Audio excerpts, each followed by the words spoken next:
Alright, greetings and salutations. I am Tim the MegaRetroGeek, and tonight I'm going to unbox an actual TurboGrafx 16 from 1989. This was my 40th birthday gift from my wife, and I've actually had one before in the past, but I've never actually had one in the box. Long story short, in the past, as kids growing up in that time frame, I was about 8 or 9 years old when the TurboGrafx hit the shelves in that time. But the thing is, with advertisements, we were always brainwashed with Nintendo and Sega stuff. So Sega Genesis, Nintendo pretty much ruled the market. So this system was pretty much under the radar. But what we did know is what great value it had. We just didn't know. The box, upon closer look, has seen better days. But, I mean, for a system that's over 31 years old, I mean, do you blame it? Like, I saw the CPU was gone, which means somebody probably used it to cut it out for a mail-in, what's it called, mail-in promotion or something like that.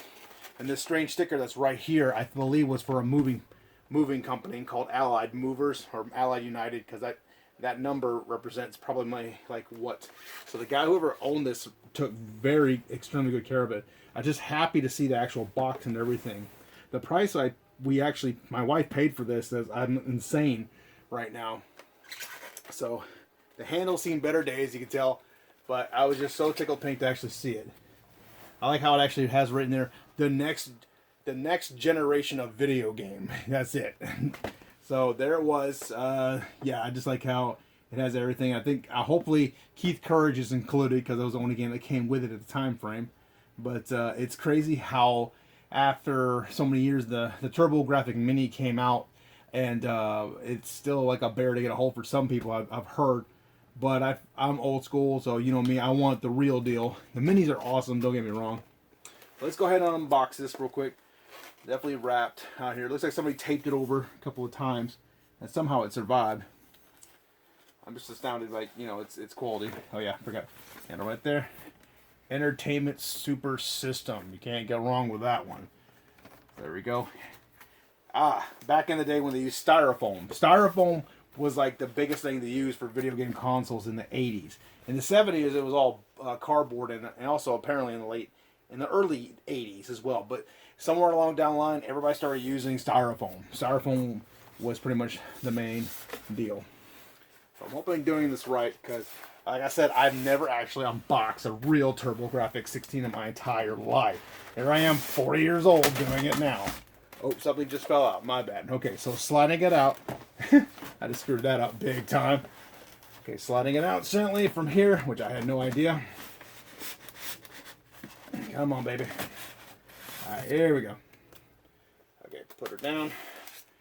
And nothing else in the box. Okay, just making sure. Let's set that aside carefully. Alright. In our Mac we find, yes, there is a beautiful copy of Keith Courage for the TurboGrafx 16. Love it or hate it, here she is. I like how the fact they always had that weird sticker just right there on the label.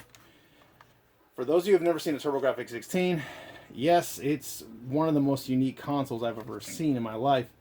And, yeah, the games come on a little tiny card.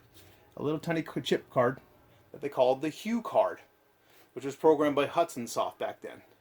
The Hue card was an awesome little device, and this was technically the first true 16-bit home console, which was released in Japan in 1987 under the name of the PC Engine. But here in America, or North America, sorry, we did not see this little guy until 1989. I believe July of that year. But they redesigned the entire system, and I'm not 100% sure why. It's cool. I like how it looks like a CD case, but it's hard to detect. But somebody really took care of that copy, though, I will say. It's beautiful. And let's see. Oh, wow. It actually has the original RF unit that says TurboGrafx 16 written right here. So, yeah. There you go. Yeah, get a good shot of that, maybe. Yeah, TurboGrafx 16, baby. Woo! The original power supply unit, which is funny because about 6 years ago, my father actually found one of these just by itself. I always had like the way they designed it, that the cord's out here and right here, which gives it depth. The one I have right now, I actually use it for my Sega Genesis because they're back the exact same power, so voltage. And oh yes, the legendary Turbo Pad. Turbo Pad, most iconic little controller I always felt. Looks like somebody turned it on full blast too. Yeah, basically it was the first controller that actually came with turbo switches automatically. You just crank it up, ready to go. You had 1, 2, select and run. Not start, you run with the game. Just make it run. The D-pad was awesome. I always love how well designed. Like it's right in the corner. But this Turbo Pad looks legit. Man, somebody put a lot of love in this system. Lifting up the styrofoam. We find ourselves one gorgeous looking TurboGrafx 16 in the box. Thank God I'm doing this while my kiddo is taking a nap. Good God. Somebody just pretty much kissed this goodnight and put it back in the box. That's pretty much what we're looking at. Yeah, there's no damages, no dings, nothing at all. Somebody took a lot of TLC on this one. So, yeah, there's the dip switches for channel 3, channel 4. And then right next to it is the RF switch input. And the awesome logo of TurboGrafx 16. Of course, the power supply and the controller. And most people don't know this, but the TurboGrafx 16 only holds one controller. So to get, extra controllers, you have to buy the multi-tap. The multi-tap, you plug in and it holds up to 4 or more. There's actually games that go up to 5 players. And of course, the Hue card slides right in, and then you power it on. And there we go. Now the back of it had so many awesome upgrades. If I can get this off just right. Yeah, just lift up from the back. It slides right off. Now the upgrade, this is basically just a plastic shield. That's all it is. Just a dust protector. That's all it is. With one oversized. And then also, don't forget, the power supply goes ironically right here. So power supply, audio, video, or RF switch right there. And it's ready to go. Of course, there's a hole in the side so the cord can come right out easily. Wow, I'm really astounded at how beautiful this. Yeah, slap it in. The back of it, yeah, there was an audio video booster. So basically plug that in.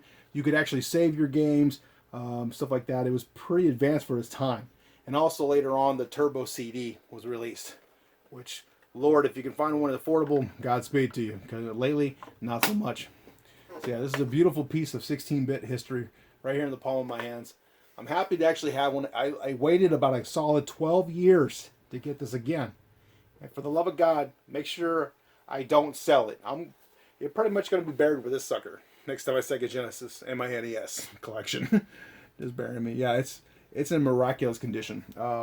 Plus, I mean, in the box is one of a kind. But yeah, I hope you enjoyed it. I'm Tim the MegaRetroGeek, and it's a blast doing these videos, as always. And yeah, I guess, happy early or late belated birthday to me, my actual TurboGrafx 16.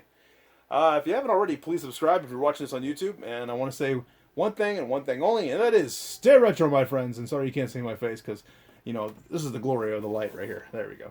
All right, man. Take it easy.